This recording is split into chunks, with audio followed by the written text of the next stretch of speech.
The fallout from Joe Biden going to your home state and saying some pretty basic things on the Trump right has been quite something to behold. The fainting couch is quite remarkable. You had a president this weekend calling the FBI vicious monsters. You've had other lead Republicans figures calling them wolves. The FBI, men and women who serve in the FBI who want to devour Americans. They are the enemy. According to these people, they've called them the Gestapo. They've called for defunding the FBI. Lindsey Graham said, if you actually try to make Donald Trump have to, you know, if he has to, if he's held to the same legal standards as the rest of us, including Lindsey Graham, Republicans will riot in the streets. There will be violence. You've been at this for a very long time. He knows Pennsylvania politics. And you know Pennsylvania politics. That sort of extremism, how's that going to play in Bucks County? Well, Bucks County is a tricky business because they'll probably, or they're likely to reelect the Republican there, Fitzpatrick. But, you know, this whole problem we're all talking about and all the issues you just raised there, all intelligently stated about what really is going on in all these months, is Donald Trump's fault. We've always had a Republican or a Democrat who loses a presidential election, going back to Adlai Stevenson in my memory, even vaguely, and certainly Richard Nixon.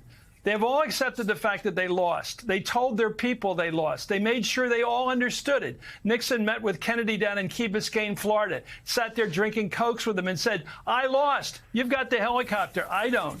You're president. I'm not. Hubert Humphrey, the first time I got the vote, he said, you know, I did my best. I've lost. Richard Nixon has won. That's how the process works. Hillary Clinton, I just watched it last night. She said, Trump's now president for 4 years, but we have to obey the law. Obey the law. And now he's out there doing his same old trick he's done to make all the millions he's kept from people that he owes people. He's out there saying, I'm going to delay this process. And that's what he's doing with this special master. It's a classic Trump delay. We still haven't seen his tax returns. He's a genius at using the law, even though he thinks he's ahead of the law. He's above the law. And I think we're going to remember now that Jerry Ford was wrong in allowing Richard Nixon to be above the law, because that has now become sort of in people's heads. I guess he deserves a special break. I think he deserves a special master. Oh, yeah? I think this is going to be an issue. It's going to delay this process, but I don't think he's going to get away with it. He said the other day I had 75 million votes. Well, Joe Biden had 81 million. And so I think every once in a while he tells the truth.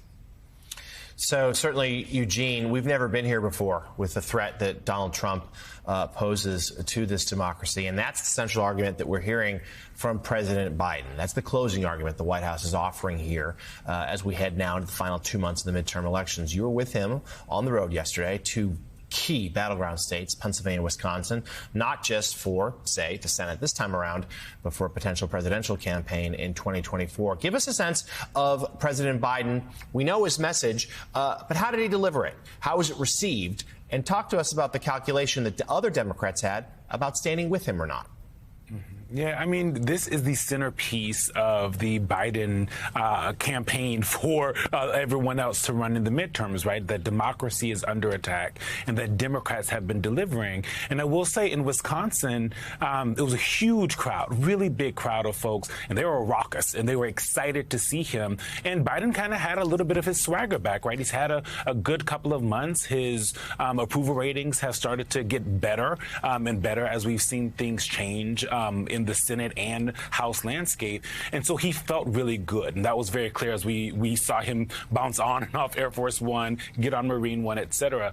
And in the crowd, when he started talking about Donald Trump, when he started talking about MAGA Republicans, the crowd was kind of doing a call and response to him, which I thought was really interesting. You had people saying, get him, get them. And I went to one of them and asked him what did he mean, because what they were saying. And he said, you know, no one's above the law, exactly what Chris was just saying. And more importantly, they have been wanting to see a president, a leader of their party, push in this way, to be more forceful, talking about the threat to democracy that they have all been seeing. And you and I and our colleague Sam Stein wrote this weekend, Jonathan, that this was something that has been in the works for a long time, that President Biden has been worried. And on that stage, you did not see Mandela Barnes, who is running there. They said that this, he had other things to do. I will say this has been something that has happened a couple of different times as President Biden has hit the campaign trail. And it's a little awkward because the White House and the campaigns say that it's strictly a scheduling conflict. But as we all know, when the president comes into town, it's usually you want to be seen with that person. You can move some things around. But whether or not people are hugging Joe Biden when they go on the campaign trail and running for themselves, he is still presenting this message that seems to be resonating in both Wisconsin and Pennsylvania. Chris, what do you make of the stakes that Joe Biden has laid out here, that these are fundamental questions of democracy? He got a bunch of legislation through. Abortion is going to be a motivating factor, as we've already seen among suburban women, and independents swinging towards Democrats in some of these primary races as well. But his argument is bigger than that. It's that we have to win these races to save the country effectively. I mean, it sounds like it's a pretty lofty argument, but in many ways it's true, isn't it?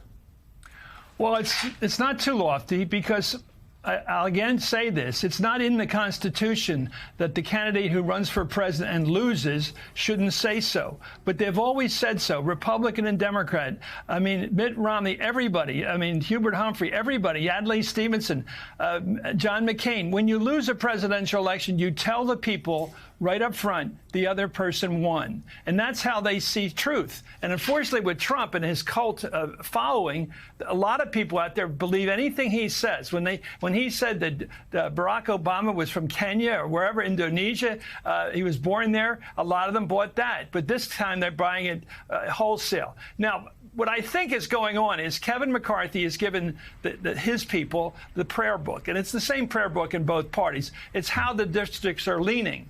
And so they're not going to talk about anything but crime in Bucks County. They're going to talk about crime in the city. They're in Philadelphia, 560 murders last year and more this year. They're going to play that. They're not going to talk about abortion rights, which is going to hurt them in the suburbs. All the collar counties of Philadelphia around the city are probably pro-choice. You can make that rule of thumb. And so they don't want to talk about that. And so when he goes into one city, or the suburbs of Philadelphia, like Wilkes-Barre, he's going to talk about crime in Philadelphia. He's going to play against Philadelphia. So they're both playing off the same rule book. Trump is popular in some areas, very unpopular in other areas. And he's only going to go where he's going to be liked. And so they know what they're doing. It's so ironic that when they get in the back room, when you're not supposed to be listening or watching them, they do have the same rule books, which is Trump's not popular here. Don't use him. He's not being used yet in Ohio yet. He's used in Wisconsin. So it's very interesting to see where he's very popular and where he's not popular.